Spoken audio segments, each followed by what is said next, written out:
ओम चंद्राय नमः।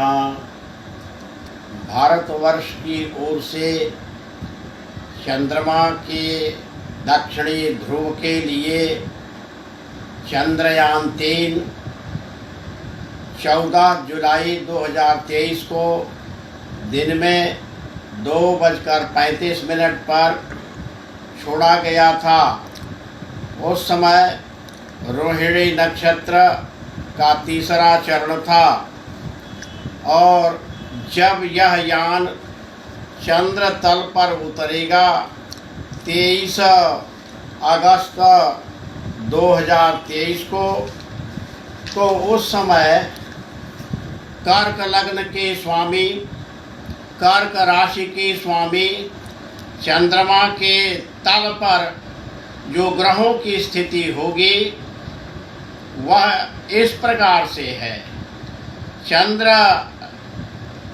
की जो लग्न है कर्क, उस कर्क लग्न में वक्री शुक्र, दूसरे घर में सिंह पर सूर्य बुध, तीसरे घर में मंगल, चौथे घर में चंद्र केतु, 8वें घर में वक्री शनि और 10वें घर में बृहस्पति राहु की स्थिति रहेगी।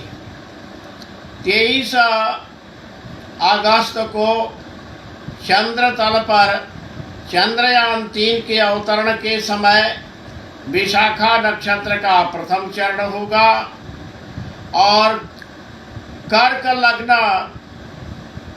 भोर में 2:58 से 5:06 तक रहेगी। यह हम सबको ज्ञात है कि इस समय चंद्रयान-3 का लैंडर भौमिक विक्रम और रोवर प्रज्ञान प्रोपल्शन मॉड्यूल, ये दोनों अलग अलग हो चुके हैं।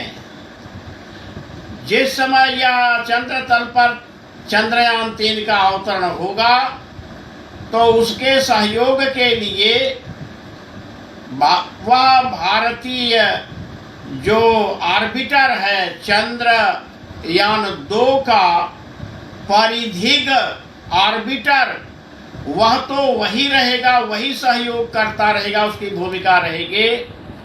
तो इस प्रकार की ग्रह स्थिति के कारण निश्चित रूप से जब यह छोड़ा गया था तो उस समय वृश्चिक लग्न थी और चंद्रमा उच्च के होकर वृष राशि में विराजमान थे।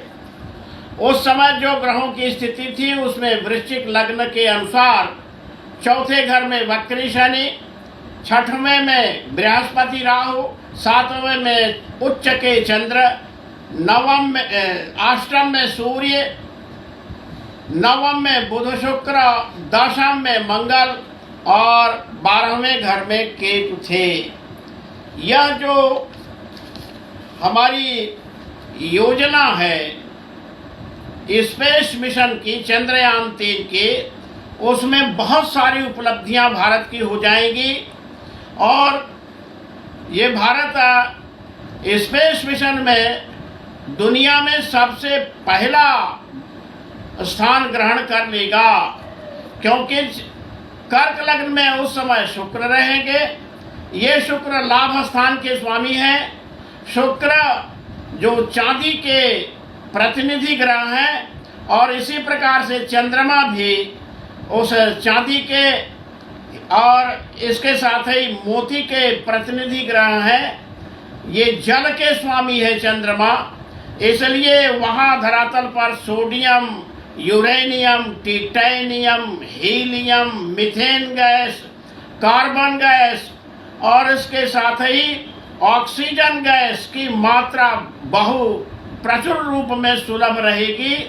धन धान्य की दृष्टि से दूसरे स्थान में सूर्य और बुध की सत्ता है, तो सूर्य हीलियम 3 जो D3 है वो प्रचुर मात्रा में उपलब्ध कराएंगे भारतवर्ष को और सहयोगी भूमिका में मंगल तांबे का और सबसे महत्वपूर्ण स्थिति है कि जो यह संपत्ति स्थान है, उस संपत्ति स्थान पर चंद्र और केतु की एक साथ युति रहेगी।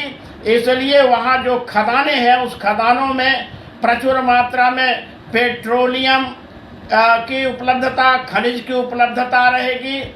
और उसके अंदर जो गुफाएं हैं, बहुत नीचे की तलहटी में एक बहुत पुरानी सभ्यता के अवशेष प्राप्त होंगे और इस प्रकार से वहाँ जल की मात्रा पर्याप्त रूप में मिलेगी।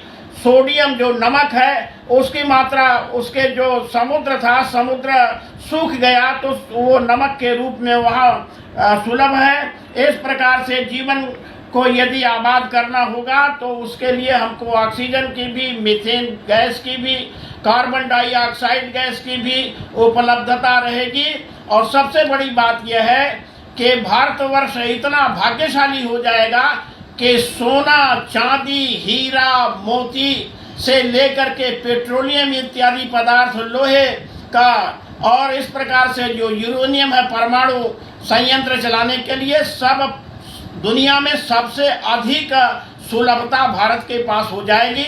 जो भारत के बिजली संयंत्र हैं वे पर्याप्त रूप में सुविधापूर्वक चलने लग जाएंगे और दुनिया का सबसे धनाढ्य देश भारतवर्ष हो जाएगा।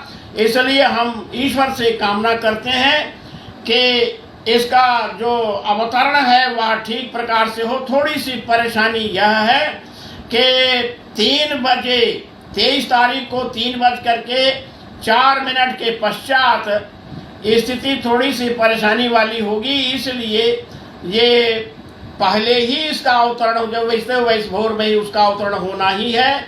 इसलिए हम पहले ही भारतवर्ष को और उनके वैज्ञानिकों को धन्यवाद देना चाहते हैं। उनको मैं प्रणाम करना चाहता हूं कि भारत का जो वैज्ञानिक ज्ञान है, जो विद्या है, जो उपलब्धियां हैं, और वह सारी चीज़ें वैज्ञानिकों के माध्यम से विश्व के ऊपर इनकी सत्ता स्थापित होने वाली है। मैं इन शब्दों के साथ ये वैज्ञानिकों को धन्यवाद और आभार व्यक्त करना चाहता हूँ। इत्यालम।